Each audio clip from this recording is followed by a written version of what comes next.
E aí, pessoal, vamos falar de um assunto que dá um nó na cabeça de muito jurista por aí: crime de prefeito. Quem julga? Como funciona? Parece simples, mas a resposta para essa pergunta sempre foi um campo de batalha no direito brasileiro, cheio de idas e vindas. Hoje a gente vai desenrolar esse novelo e entender as regras do jogo. Vamos nessa? Para começar, vamos direto ao ponto que causa toda a confusão. Imagina a cena. Um prefeito comete um crime, o processo começa e, de repente, ele deixa o cargo. Renunciou, o mandato acabou, não importa. E aí? O processo morre? Por anos, essa dúvida gerou uma instabilidade que, vamos ser sinceros, muitas vezes cheirava a impunidade. Mas fiquem ligados, porque uma decisão novinha do Supremo Tribunal Federal mudou tudo. Para a gente não se perder, nosso caminho vai ser este aqui. Primeiro, vamos entender o que a lei realmente chama de crime de prefeito. Depois, a gente vê o que acontece com quem ajuda no crime, os cúmplices. Aí sim, mergulhamos no grande dilema do ex-prefeito. Em seguida, vamos ver a solução que o STF deu para essa bagunça e, por fim, o que muda na prática a partir de agora. Ok, primeiro passo. É crucial saber que nem todo ato errado de um prefeito vai para o mesmo saco. E é a lei que separa o joio do trigo, é esse decreto-lei aí, o 201 de 1967. É antigo, mas está valendo e é ele que dita as regras. E aqui está a grande diferença. De um lado, o artigo 1º fala de crime mesmo, crime penal. Pensa em desvio de dinheiro público, por exemplo. Quem julga isso? O Poder Judiciário. E a pena pode ir de multa até prisão. Do outro lado, o artigo 4º trata das infrações político-administrativas, tipo o não cumprir a lei orçamentária. Quem julga? A Câmara de Vereadores. E a punição é a cassação do mandato. Percebem? São universos completamente diferentes. E aqui vem uma pegadinha no nome.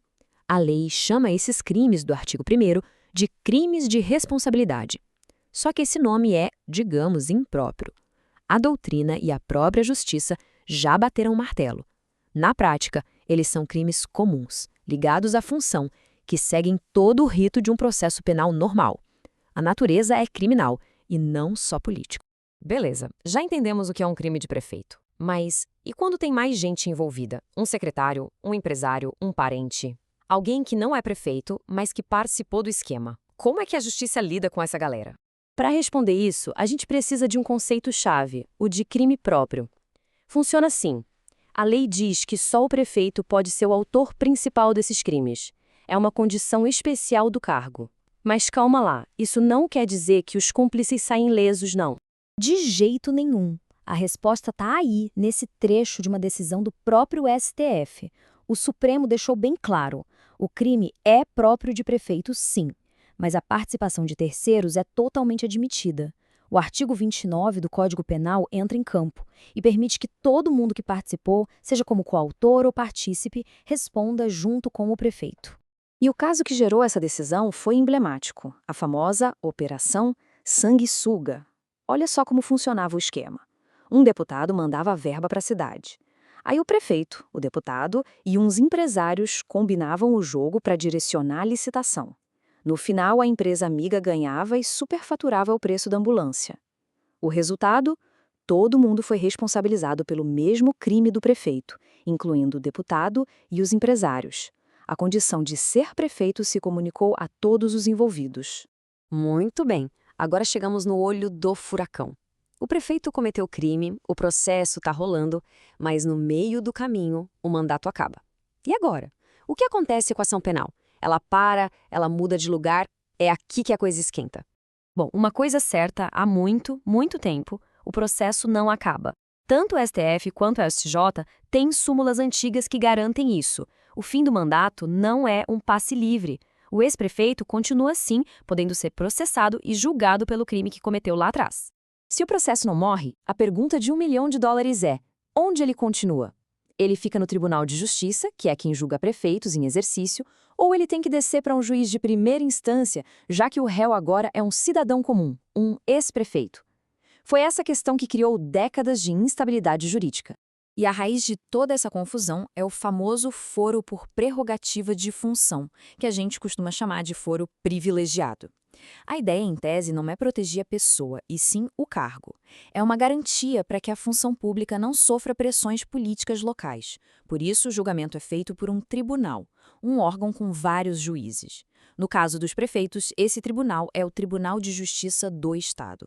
E durante anos, o STF ficou nesse embate. De um lado, a regra da atualidade. A lógica era, o foro é do cargo, não da pessoa. Acabou o mandato, acabou o foro. O processo desce.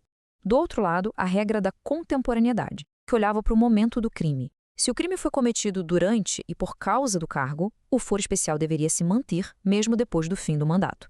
O foco aqui não é a pessoa, é a natureza do ato. E depois dessa verdadeira dança das cadeiras, com processos subindo e descendo de instância o tempo todo, o Supremo Tribunal Federal finalmente botou um ponto final nessa história. E foi uma virada de chave e tanto. Olha só a linha do tempo. Em 2018, naquela famosa decisão da Ação Penal 937, o STF tinha decidido pela regra da atualidade. Ou seja, em regra, acabou o mandato, acabou o foro. Mas agora, em 2024, analisando um habeas corpus, a Corte deu um cavalo de pau e mudou de ideia, adotando de vez a regra da contemporaneidade. E por que essa mudança tão drástica? O ministro Gilmar Mendes, que foi o relator desse novo julgamento, apontou um problema seríssimo na regra antiga. Ela criava um incentivo para o réu simplesmente renunciar ao cargo só para mudar o processo de tribunal. Era uma manobra clara para atrasar o julgamento e, quem sabe, conseguir a prescrição do crime. E o mais interessante é que até o ministro Barroso, que tinha sido o relator da decisão lá de 2018, concordou que era preciso mudar.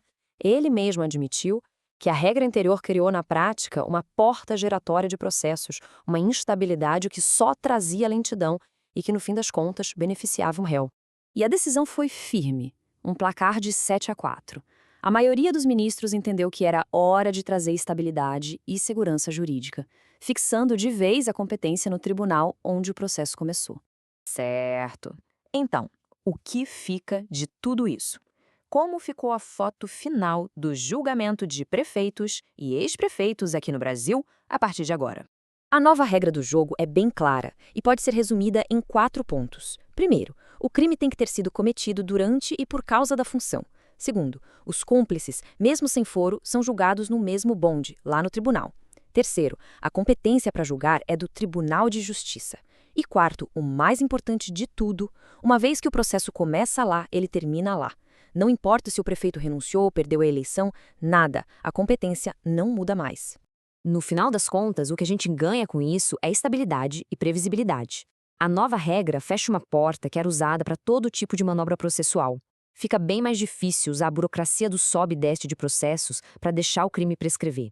E a gente termina com essa reflexão. A tal porta giratória da competência que tanto ajudou réus a manipularem seus processos parece que foi trancada. É sem dúvida um passo enorme para a responsabilização de políticos. Mas a pergunta que fica no ar é: será que só isso basta para acabar com aquela sensação de impunidade nos crimes de colarinho branco? O tempo é que vai dizer. Bom, pessoal, essa foi a nossa análise dessa grande mudança no julgamento de crimes de prefeitos. Se esse tipo de conteúdo ajuda a clarear as coisas, já sabe, né? Deixa o seu like, se inscreva no canal para não perder as próximas análises. Um abraço e até mais.